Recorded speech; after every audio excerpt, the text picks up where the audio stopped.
The Hells Angels bikie gang has won a long-running dispute with the state government after members were banned from setting foot on their own property in the Murraylands.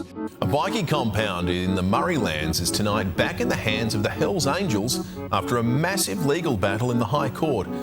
A former Hells Angels compound connected to a murder investigation will be returned to the bikies following a High Court ruling.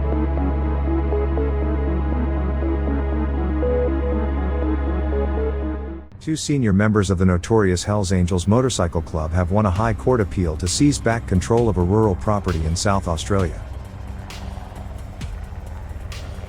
The High Court judges ruled unanimously that the declaration designating Ponde as a prescribed area, thereby prohibiting any Hells Angels members from accessing it, was completely invalid. The court also said that the notice was so badly written that it was very ineffective and deficient. Court also ordered the government to pay the 81's costs, which include the costs of their legal team of top KCs and veteran solicitors.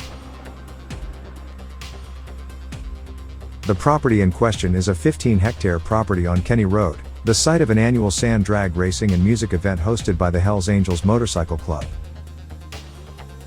Ponde is a 15 hectares complex of buildings, race tracks and scrub in Cowara, 100 kilometers east of Adelaide on the banks of River Murray. It has been a meeting point for Hells Angels members and their associates for over 40 years and was described as a rural fortress for the group. It has hosted music festivals and motorcycle races on a custom-built track. Described as a mecca for bikies looking for wild parties and showgrounds, Ponde never disappointed. It has been the jewel in the crown of the South Australian Hells Angels chapter for decades. It was the site of a long-running and popular music festival which saw rock stars, punters and bikies all mixed together. The property also has a racetrack with professional lighting for motorcycle races and a skid pane for burnouts. In its heyday, the festival drew crowds of more than 9,000 people and included international acts like Billy Thorpe and Canned Heat, as well as myriad local bands. The music leaned heavily towards blues and rock and roll, featuring local bands like the Lunchcutters, the Boys, and the Others. Ponde was one of the original big music festivals. It was similar to the Broadford Festival in Melbourne, the Bindoon Festival in Perth and also Darwin River Rocks. Unlike traditional festivals, Ponde showcased a unique combination of three exciting elements: drag races, burnouts, and live music performances. Held in a spacious and carefully chosen venue on the outskirts of a major city in South Australia, the festival was designed to provide ample space for the exhilarating activities and bikie meetups. It stood as a groundbreaking festival that seamlessly blended the thrills of motorsport with the enchantment of live music. However, the festival had to be abruptly closed down as the vibrant venue unexpectedly transformed into a grim crime scene. The joyous atmosphere that once resonated with music, racing, and celebration was shattered by the presence of investigative authorities, leading to the festival's untimely conclusion.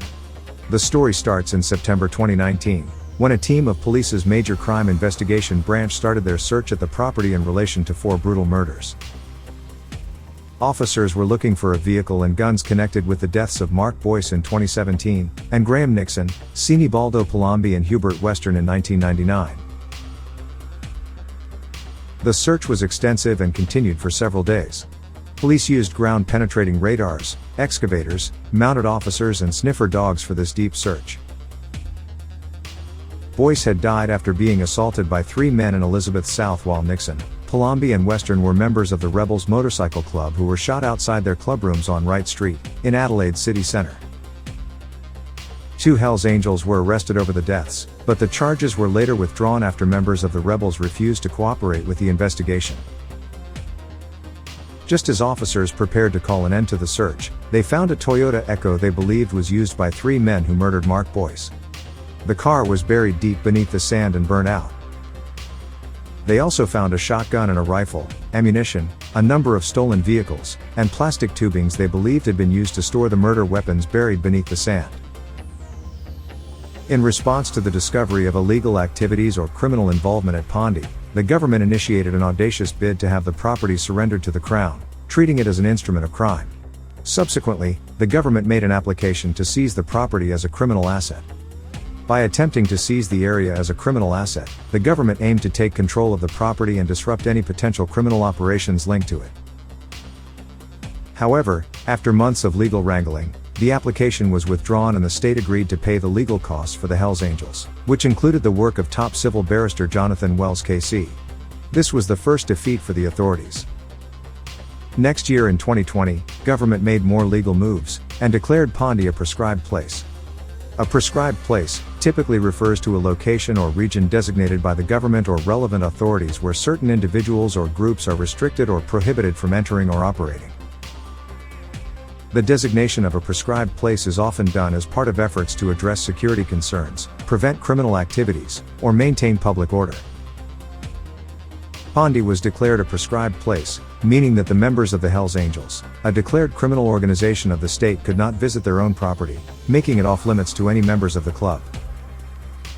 This designation was likely implemented to control the activities of the club and address any potential risks associated with their presence in that sensitive area or the crime scene.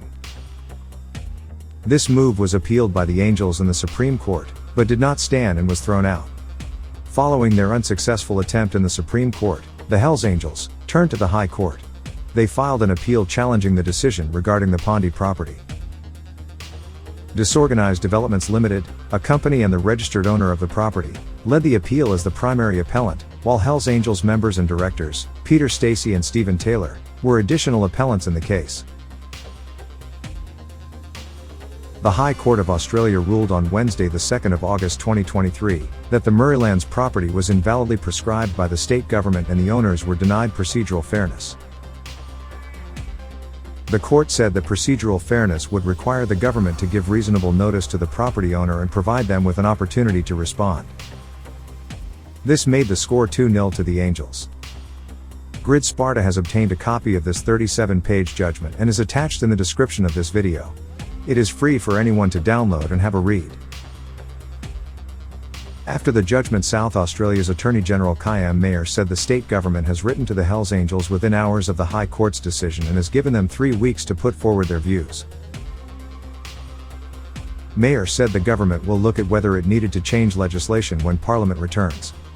We are looking at the process to remake these regulations and we set that in train within hours of the High Court decision being handed down, he said. But we will also be looking at whether we change the law to make it easier to make these sorts of prescribed places.